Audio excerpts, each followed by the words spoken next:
I feel like someone is going to kill me." These are the words of Valerie Reyes, spoken just days before she was found lifeless, bound, and discarded in a suitcase like a piece of trash. Her eerie premonition wasn't just a fleeting thought. It was a terrifying glimpse into the horror she would soon be facing. Born on April 1st, 1994, in New Rochelle, New York, Valerie Reyes was the beloved daughter of Sal and Norma Reyes. As the only girl among 4 siblings, she shared an especially close bond with her mother.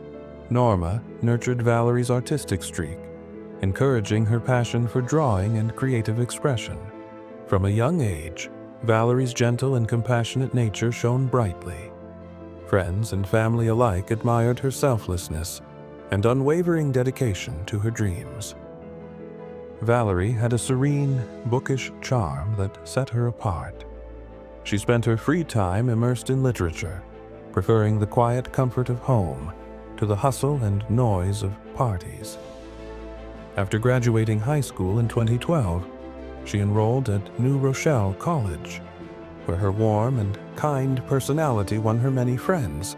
Despite her reserved nature, Valerie's laugh was infectious, and around her younger brothers, she was a lively, playful spirit who never outgrew the joy of family games and mischievous antics. Sunday was sacred in the Reyes household, a day for family bonding.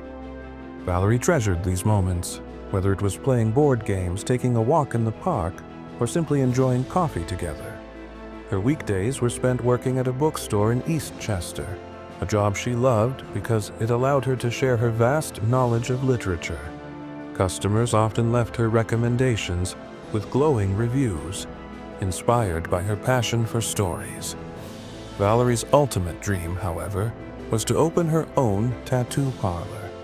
Her brother, a tattoo artist, often practiced his craft on her, and what began as simple sibling support soon became a genuine passion.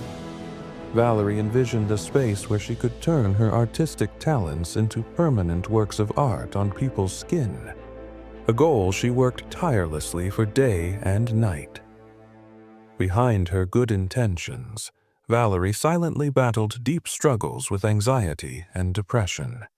She longed for love and connection, hoping it might offer an escape from the weight she carried.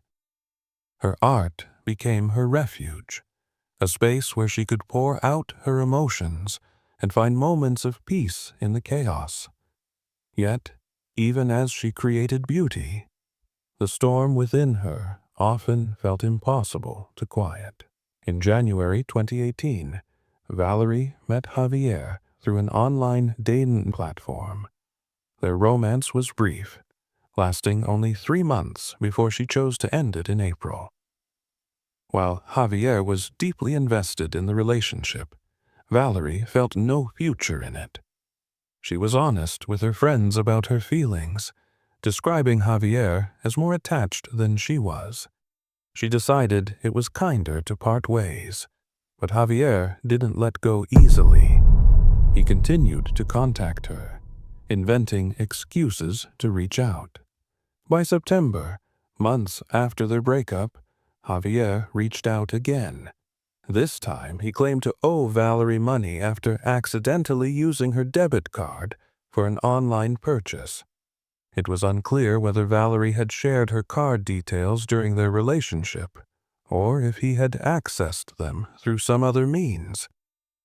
Regardless, Valerie, now weary of his persistence, asked a friend to handle the matter to avoid further interaction.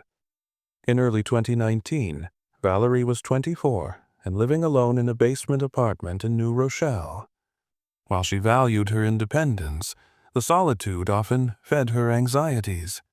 Panic attacks and paranoia became more frequent, and the absence of family nearby left her feeling isolated.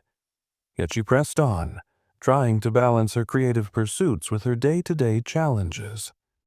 On Sunday, January 27, 2019, Valerie spent the day with her family. There was nothing to suggest that anything was wrong. She laughed, played games, and seemed content.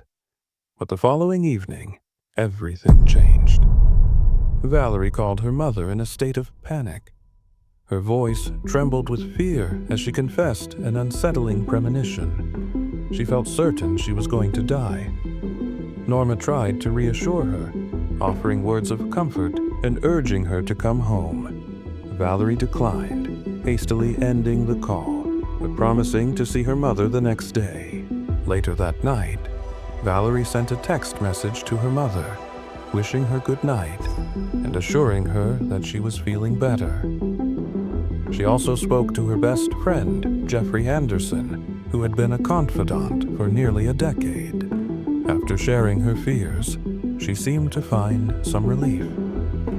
Feeling a bit steadier, Valerie went to bed, preparing for work the following morning. But Tuesday, January 29th, arrived, and Valerie was nowhere to be found. When she failed to answer calls or texts, Norma assumed her daughter had overslept or needed space after the anxiety of the previous night. However, Valerie didn't show up for work that day or the next. This was entirely out of character. Concern quickly turned to panic as friends, family, and co-workers tried unsuccessfully to reach her.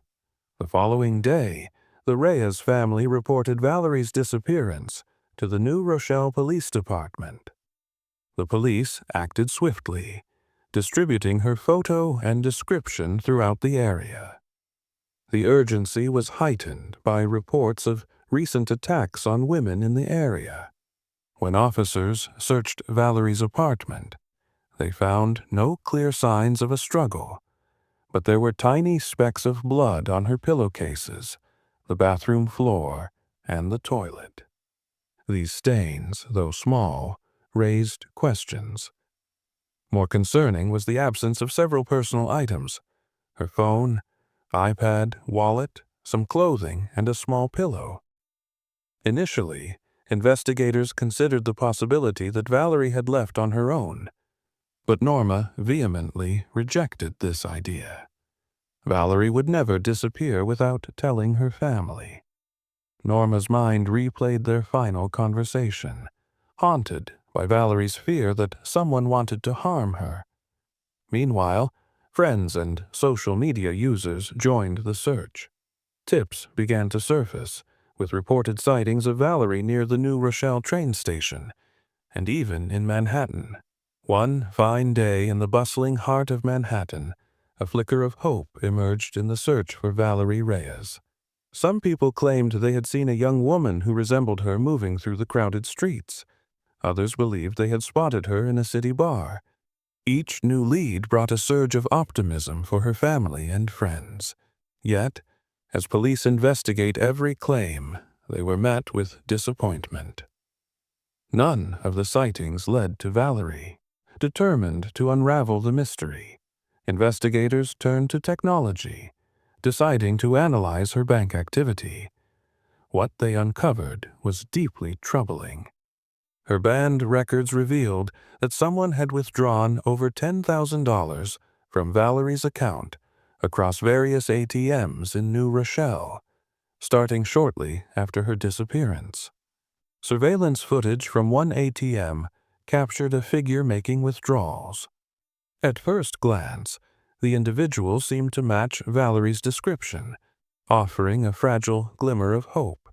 When shown the footage, Valerie's mother, Norma, hesitantly confirmed the person bore a resemblance to her daughter. Desperation mixed with hope as police released the footage to the public, urging anyone with information to come forward. Despite their efforts, the trail went cold.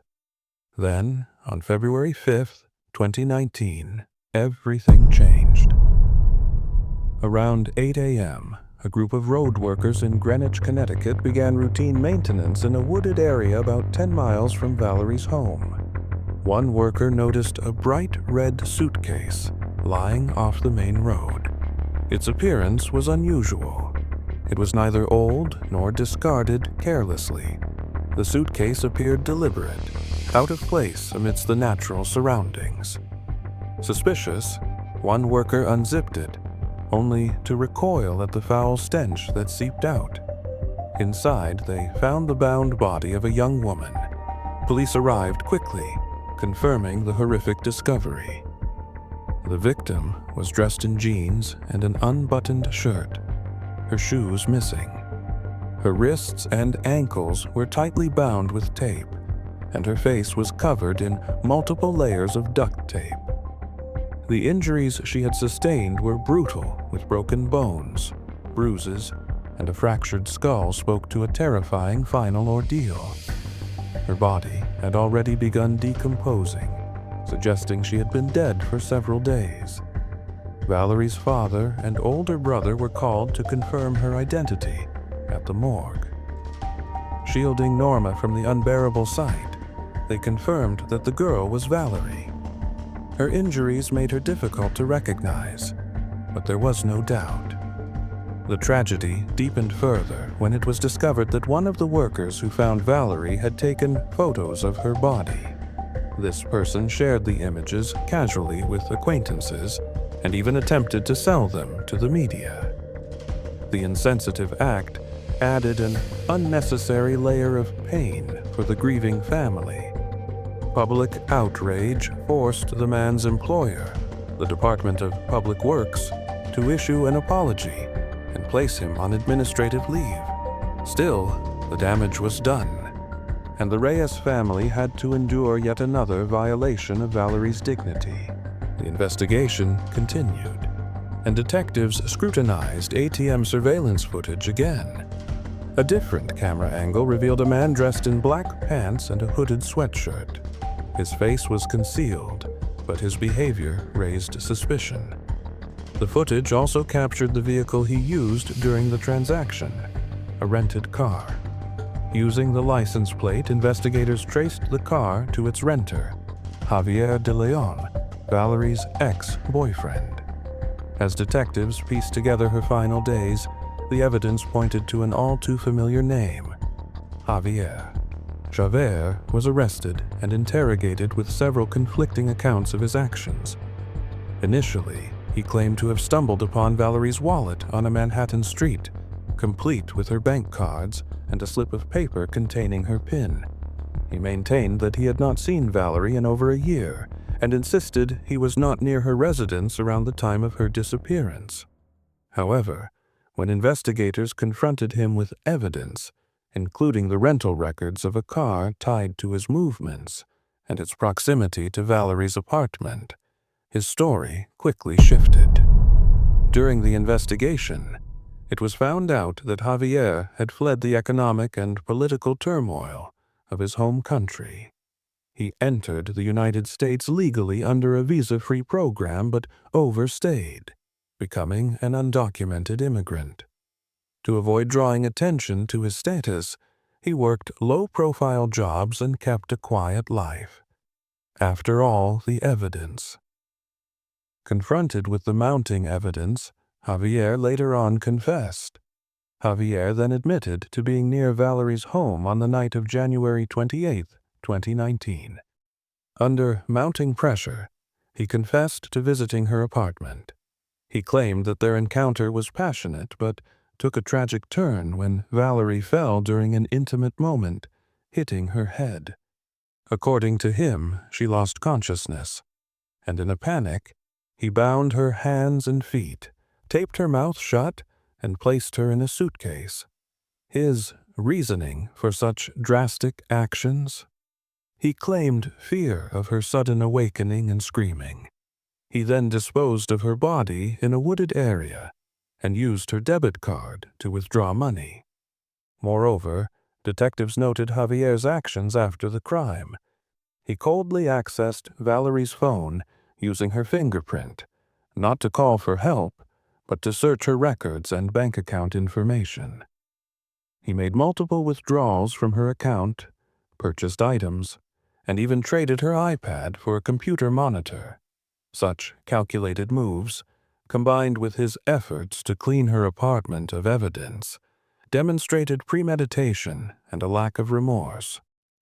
The motive became clearer as investigators dug deeper. Just days before Valerie's disappearance, Javier reportedly told his new girlfriend a fabricated story, claiming he caught Valerie in his bed with another man. It is believed that this jealous rage, combined with his possessiveness, drove him to confront her. Surveillance footage and phone records also confirmed that he rented a car, traveled to her home, and turned off his phone to avoid detection. On February 12, 2009, Javier was charged with kidnapping resulting in death, a crime that could have warranted the death penalty. However, his defense team negotiated a plea deal, citing his previously clean record and difficult circumstances as a Venezuelan refugee. On February 5, 2020, Javier pled guilty, expressing regret for his actions, but offering no explanation that could truly justify the heinous crime.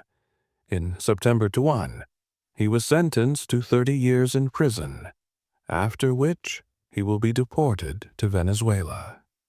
Valerie Reyes's story is one of love turned deadly.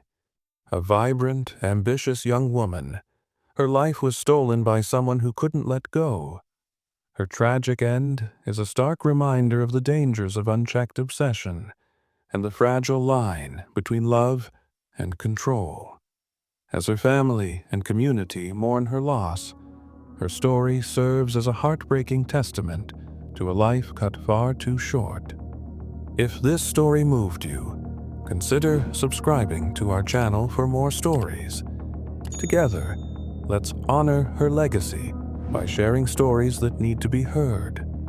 Also, let us know in the comment section. Would a stronger emotional support from friends and family have helped Valerie address her anxieties and recognize potential dangers? What could have happened to prevent what had happened? Let me know of your thoughts. Till next time.